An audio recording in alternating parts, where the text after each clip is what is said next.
O'zbekistonning 9 ta viloyatida sel xavfi e'lon qilindi. Assalomu alaykum, kanalda yangi bo'lsangiz obuna bo'ling. O'zgidromet 25-26 fevral kunlari yomg'ir yog'ishi kutilayotgani sababli respublikaning tog'oldi va tog'li hududlarida sel, suv toshqin hodisalari yuzaga kelishi mumkin. Quyidagi hududlarda sel, suv toshqin hodisalari yuzaga kelishi mumkin.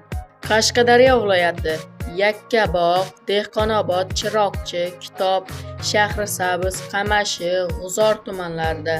Surxondaryo viloyati: Sariosiyo, Uzun, Oltinsoy, Denov, Boysun, Sherobod, Sho'rchi, Qumqo'rg'on, Muzrabot tumanlarida.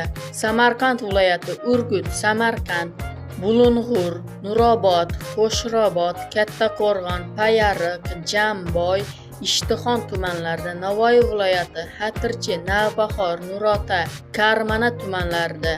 Jizzax viloyati: Zomin, Baxmal, Sharof Rashidov, Forish, Yangiobod tumanlarida. Toshkent viloyati: Ohangaron, Bo'stonliq, Parkent, Piskent, O'rta Chirchiq, Yuqori Chirchiq tumanlarida va Angren, Olmaliq shaharlarida.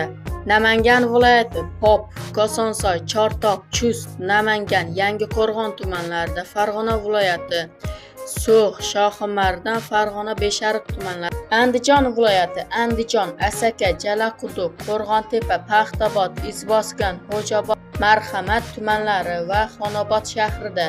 Tog'oldi va tog'li hududlarda istiqomat qiluvchi fuqarolar, dam oluvchilar hamda tog'li hududlarda harakatlanuvchi haydovchilar ehtiyotkorlik choralarini ko'rishingizni so'raymiz, deyildi xabarda.